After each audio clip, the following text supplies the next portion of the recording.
En los últimos 2 años, Colombia ha sido noticia a nivel mundial porque pone como punta de lanza, como tema muy importante en el contexto mundial,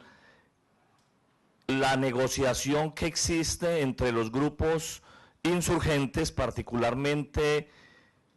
las FARC, con el gobierno para llegar a un acuerdo de paz. Y las expectativas que tienen, sobre todo, sectores académicos y populares en el mundo, es muy grande. Sin embargo, es necesario hacer algunas precisiones.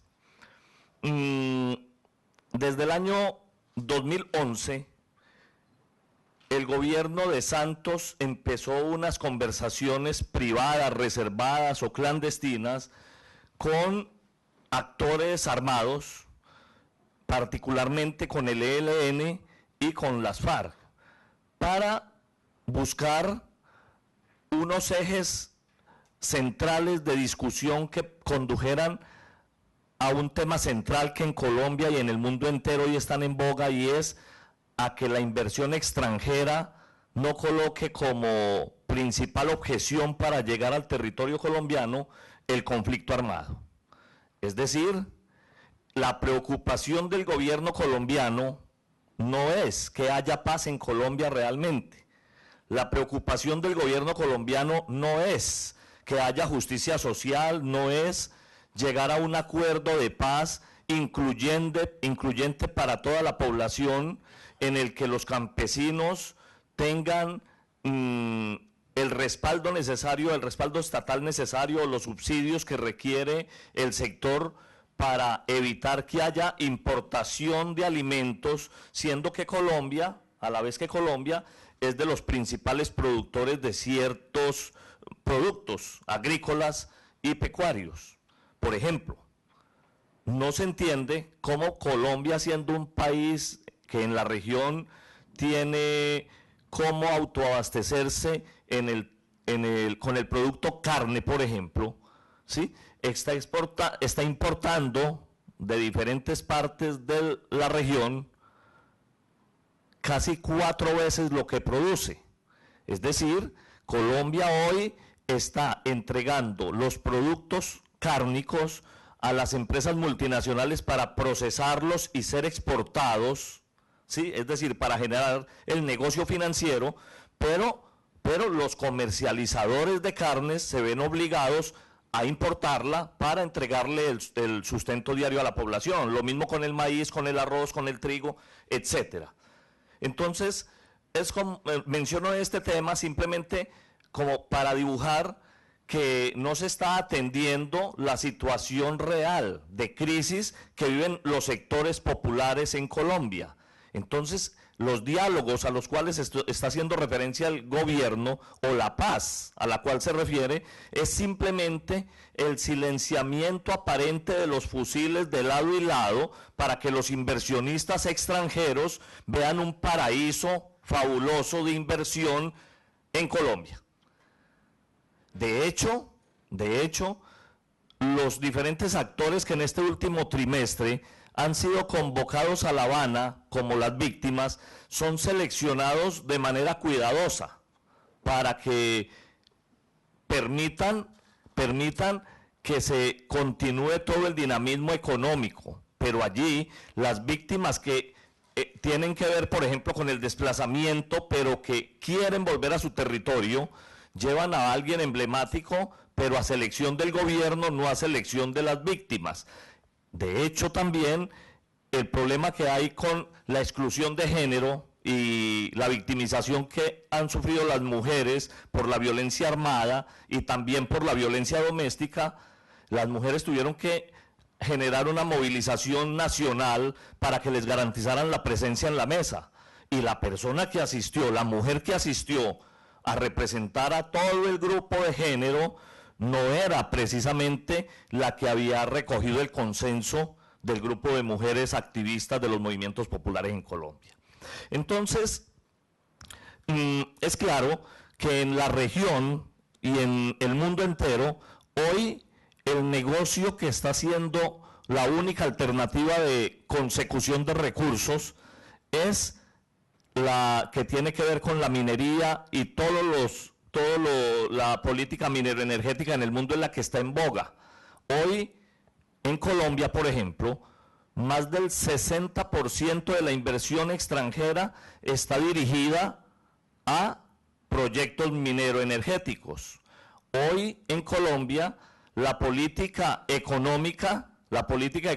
de inversión no está dirigida a proyectos entonces que vayan a asistir lo que la población necesita realmente, sino lo que le genere unos ingresos al país. ¿Cuál es la razón de ello? Aparte de la sustentación que hacen todos los gobiernos siempre para generar proyectos de inversión, para suplir las necesidades de inversión básica, lo más importante que el gobierno colombiano está viendo hoy es el costo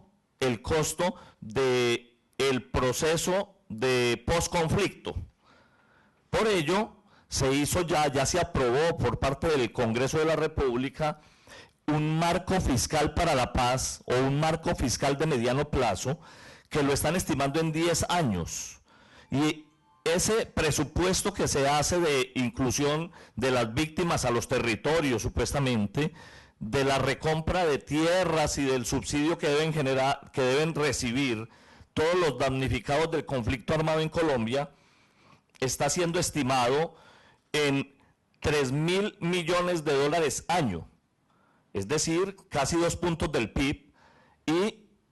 proyectándolo a 10 años, entonces el gobierno colombiano está haciendo todo ese marco fiscal para garantizar 30.000 millones de dólares en los próximos 10 años. 30.000 millones de dólares que no van a generarse en el país, sino que va a ser dinero o recursos que van a estar por la vía del crédito.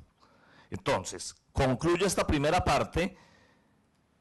dejando o precisando que el proceso de paz que se vive en Colombia no va a traer como consecuencia la paz para la población. Los problemas laborales se profundizan. El desempleo,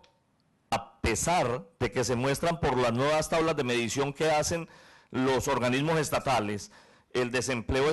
o la ocupación está aumentando y el desempleo está en descenso. La realidad es que hoy la pauperización de la población es aterradora y que los trabajadores están en peores condiciones, que el salario se ha achatado, que la política salarial va en contra de los asalariados y si miramos entonces variables de inversión social en la educación, se dice que en el año 2014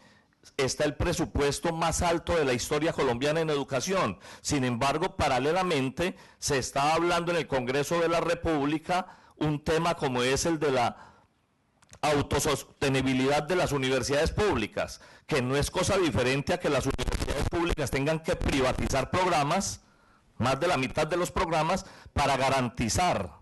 esa sostenibilidad económica. Entonces, por más que se esté hablando de que hay un incremento en la inversión para la educación o para la salud, en la salud, por ejemplo, hoy se está planteando que Colombia necesita privatizar todos los hospitales públicos porque la ley 100 de 1993, que fue la que le entregó al sector financiero la salud, ha colapsado y el gobierno nacional y los empresarios no reconocen que colapsó por la especulación financiera, sino que le indilgan las razones a otras variables que no tienen nada que ver para